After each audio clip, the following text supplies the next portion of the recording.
के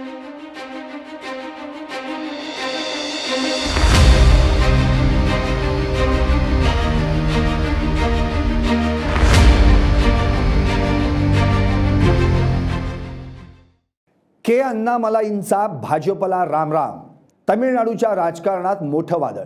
Dravidian युगाच्या अंताचा दावा करत नव्या प्रवासाची सुरुवात. तमिळनाडूच्या राजकारणातून एक अत्यंत मोठी आणि धक्कादायक राजकीय घडामोड समोर आली आहे. तमिळनाडू भाजपचे धडाडीचे नेते आणि माजी प्रदेशाध्यक्ष के अण्णामलाई यांनी अखेर भाजपला जय श्रीराम करत पक्षाचा राजीनामा दिला. त्यांच्या या निर्णयामुळे दक्षिण भारताच्या विशेषतः तमिळनाडूच्या राजकीय वर्तुळात प्रचंड खळबळ उडाली. के अण्णामलाई यांनी भाजपचे राष्ट्रीय अध्यक्ष नितीन नवीन यांच्याकडे आपलं 5 पानी सविस्तर राजीनामा पत्र सोपवलं. आपला पुढील मार्ग स्वतंत्र असल्याचं स्पष्ट केलं. राजीनामा सोपवल्यानंतर अण्णामलाई यांनी तडकाफडकी दिल्लीत केंद्रीय गृहमंत्री अमित शाह यांची भेट घेतली आणि त्यानंतर ते चेन्नईसाठी रवाना झाले. सूत्रांनी दिलेल्या माहितीनुसार भाजपचे राष्ट्रीय अध्यक्ष नितीन नवीन आणि पक्षाचे राष्ट्रीय संघटन सरचिटणीस BL संतोष यांच्यासोबत अण्णामलाई यांची एक महत्त्वाची बैठक झाली. या बैठकीत अत्यंत सौहार्दपूर्ण वातावरणात त्यांनी पक्षातून बाहेर पडण्याची इच्छा व्यक्त केली. मला आता स्वतःचा स्वतंत्र राजकीय मार्ग निवडायचा आहे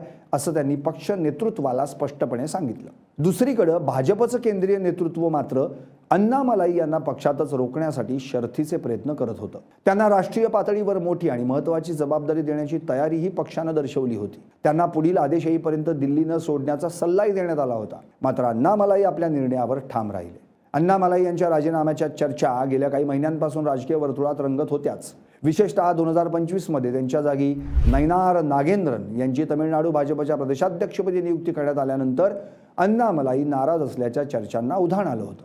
त्यांच्या आक्रमक कार्यशैलीमुळे पक्षात आणि युतीत अनेक वादळं उठली होती. त्यांनी तमिळनाडूचे दिवंगत नेते MG रामचंद्रन आणि जयललिता यांच्यावर केलेल्या काही वादग्रस्त आक्रमक वक्तव्यांमुळे भाजपचे जुने सहकारी पक्ष असलेल्या AIADMK सोबतच्या युतीत मोठा तणाव निर्माण झाला होता. या राजकीय वितुष्टाचा फटका दोन्ही पक्षांना निवडणुकीत सहन करावा लागला.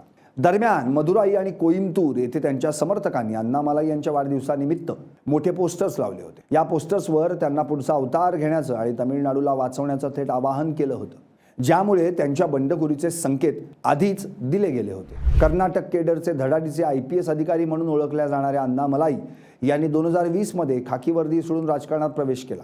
त्यांच्या आक्रमक आणि तरुण नेतृत्वामुळे भाजपनं त्यांच्यावर विश्वास दाखवत त्यांना तामिळनाडू भाजपचे सर्वात तरुण प्रदेशाध्यक्ष बनवले. आपल्या सिंगम प्रतिमेच्या जोरावर त्यांनी तामिळनाडूत भाजपचा जनाधार वाढवण्यासाठी मोठी मेहनत घेतली. सूत्रांच्या माहितीनुसार आता अण्णामलाई कोणत्याही पक्षात न जाता तमिळनाडूमध्ये एक मोठे स्वतंत्र जन आंदोलन सुरू करण्याच्या तयारीत आहेत. मात्र या आंदोलनाचं रूपांतर पुढे एखाद्या नव्या राजकीय पक्षात होणार की नाही हे अद्याप अस्पष्ट आहे. स्वतः अण्णामलाई यांनी पुढील 2 दिवसांमध्ये मी माझं भवितव्य आणि पुढील राजकीय भूमिका पूर्णपणे जाहीर करेन असं स्पष्ट केलं. अण्णामलाई यांचा हा राजीनामा तमिळनाडूच्या राजकारणाला एक नवं वळण देणारा ठरला आहे. विशेषतः तमिळी सिनेसृष्टीतील सुपरस्टार आणि आता राजकारणी बनलेले थलपती विजय यांच्या तमिळगा वेत्री कळघम या पक्षाच्या झपाट्यानं झालेल्या उदयानंतर राज्यातील राजकीय समीकरणं पूर्णपणे बदलली आहेत. अण्णामलाई यांच्या निकटवर्तीयांनी दिलेल्या माहितीनुसार विजय यांच्या राजकीय प्रवेशामुळे तमिळनाडूतील पारंपरिक द्रविडियन युगाचा आता अंत झाला आहे असं अण्णामलाई यांचं स्पष्ट मत आहे. आजच्या घडीला राज्यात अभिनेता विजय यांना टक्कर देणारा दुसरा कोणताही मोठा चेहरा नाही. आता केवळ तमिळ भाषा आणि प्रांतीय अस्मितेच्या जुन्या मुद्द्यांवर केंद्रित असलेले पारंपरिक राजकारण चालणार नाही. कारण राज्यातील संपूर्ण राजकीय परिदृश्य बदललं आहे आणि याच बदलत्या परिदृश्यात अण्णामलाई स्वतःची एक नवी चूल मांडण्याच्या तयारीत असल्याचं दिसतंय. त्यांच्या या नवीन घोषणेकडे आता संपूर्ण देशाचं लक्ष लागून राहिलंय.